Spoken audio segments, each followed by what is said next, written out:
El anarquista es una suerte de escéptico o de incrédulo. Hay quien afirma que casi toda la historia de la filosofía política es un intento para justificar la autoridad de la coacción legítima. La realidad es que la mayoría de las personas aceptan o incluso creen en el Estado sin cuestionarse de dónde surge, de dónde emana la obligación para obedecer la ley. Eduardo Colombo, en el prólogo de este libro, En defensa del anarquismo, escrito por Robert Paul Wolff, afirma que una filosofía política normativa, es decir, preocupada por los valores, por decidir sobre lo mejor para una comunidad humana, debe dar respuesta al conflicto entre la autonomía individual y la autoridad del Estado. Una autoridad que el propio Colombo califica de putativa, es decir, de no estar legitimada. La democracia aparece hoy como la única solución a ese conflicto. Aparente construcción por parte de los gobernados de las instituciones que les gobiernan, dejando a un lado la coacción, la simple ignorancia, el conformismo. La realidad es que el ciudadano obedece la ley tal vez por esa ilusión de haber participado en su formulación. Sin embargo, según los teóricos liberales, existen dos razones más que justifican su obediencia.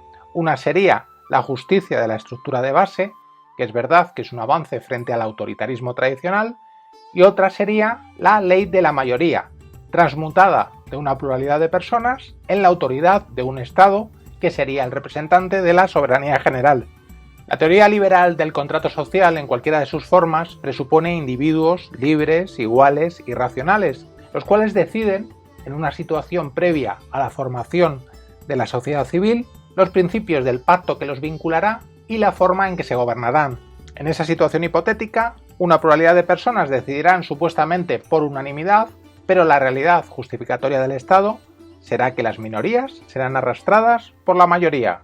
Esta búsqueda de legitimidad en una situación claramente imaginaria, con sentido únicamente en la teoría política, que ninguno de los protagonistas en realidad ha vivido, es algo claramente insostenible. Wolff, en su libro En defensa del anarquismo, argumenta que todo individuo tiene el deber de tomar sus propias decisiones y seguirlas, es decir, la autonomía, por lo que acatar las leyes simplemente porque son leyes pues resulta insuficiente. Debe apelarse a un principio moral superior para acatar nuestra voluntad individual, en principio a la voluntad de otros. Dejando a un lado la tiranía, que resulta inadmisible, por supuesto, podemos dejar de buscar un legislador externo a la sociedad y buscar el origen y la legitimidad de la obligación en la participación de todos en las leyes. Puede decirse que la democracia directa por unanimidad sería el único sistema compatible con la autonomía individual. Pero como ello es francamente dificultoso en cualquier sociedad compleja, la única solución aparente es la ley de mayorías y la representación. Aparece aquí el conflicto entre la legitimidad de la obligación política, evidente en la democracia directa por unanimidad, y ese subterfugio que necesita la democracia representativa, aludiendo al mito del contrato social. El libro de Wolff se centra en ese interrogante sobre la autoridad del Estado, si resulta compatible con la soberanía del pueblo, supuestamente conservadas en la forma representativa y mayoritaria. La conclusión es que toda transferencia de soberanía o de autonomía, si nos gusta más la palabra, a una instancia construida, una asamblea de representantes, un poder legislativo, anula la autonomía de los individuos y la voluntad del pueblo, cuya única expresión de libertad entonces sería la de elegir a sus representantes. Wolff cita al propio Rousseau para confirmar su razonamiento. En los cortos momentos de su libertad, el uso que el pueblo hace de ella bien merece que la pierda. El argumento de la voluntad de la mayoría no resuelve el problema a nivel moral, ya que la adición de voluntades individuales no justifica la abdicación de las minorías en sus opiniones. Wolff recuerda que la democracia directa no es ni siquiera un sistema ideal al que hay que tender, sino que se muestra como algo sencillamente irrealizable. No hay justificación posible para legitimar el Estado o la autoridad. Si el propósito de la filosofía política es encontrar una justificación para ese oxímoron que es la autoridad legítima, el empeño está condenado al fracaso. En defensa del anarquismo no es un libro necesariamente sobre la actividad política del anarquismo, aunque hay un bello párrafo que parece demostrar lo contrario, tomando como premisa precisamente esa imposibilidad de legitimar la autoridad del Estado. En su lugar, deberíais poner la acción política guiada por la razón y dirigida hacia los fines colectivos a los cuales vosotros y vuestros compañeros habéis dedicado vuestro empeño. Y si no tenéis compañeros, entonces este pequeño libro no puede hacer nada por vosotros.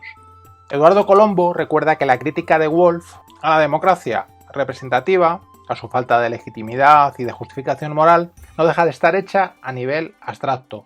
En la práctica, la democracia representativa no deja de ser un sistema oligárquico, con limitada participación ciudadana y con el gobierno de una clase político-financiera. La realidad claramente nos dice que es una minoría la que dicta la ley, aunque supuestamente esté justificada por una supuesta mayoría. La democracia vendría a ser la ideología de la legitimación. En una sociedad heterónoma, gobernada por leyes jurídicas, resulta prácticamente imposible la autonomía individual.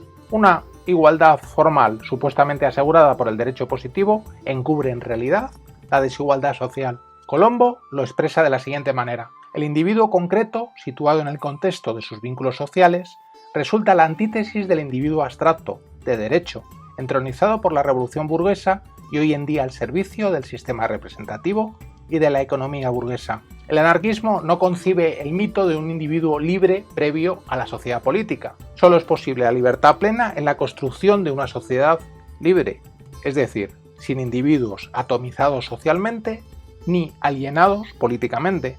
Bertrand Russell lo expresó de la siguiente manera al hablar de los propósitos de un trabajo de filosofía.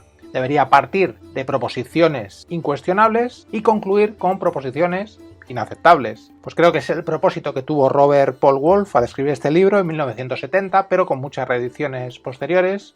De hecho, el prólogo de Eduardo Colombo es de 2004. Y bueno, a mí me gusta pensar que al menos nos haga pensar sobre su premisa, que es la obligación de todo individuo para ser moralmente autónomo, y también sobre su conclusión, es decir, la imposibilidad lógica de que haya legitimidad moral para un Estado. Se trata de una obra profundamente subversiva, incluso siendo polémicos la podemos calificar de antidemocrática, pero resulta imposible, inadmisible en ninguna lectura desde una perspectiva reaccionaria. Woolf, sin ninguna duda, es un intelectual preocupado por los problemas sociales. Criticar la autoridad, socavar directamente sus fundamentos y preocuparse por la autonomía moral de todos los individuos solo supone mirar hacia adelante. Yo creo que realizarse esas preguntas y llegar a la conclusión de lo irresoluble del problema de la legitimidad moral del Estado, de alguna manera es haber transformado ya nuestra forma de pensar. Se podrá estar de acuerdo con la posibilidad o factibilidad de una sociedad anarquista, pero creo que no debería haber muchas dudas sobre que el anarquismo es la única forma sociopolítica legítima moralmente. Y recordaremos que sus propuestas son eminentemente éticas. Hasta muy pronto.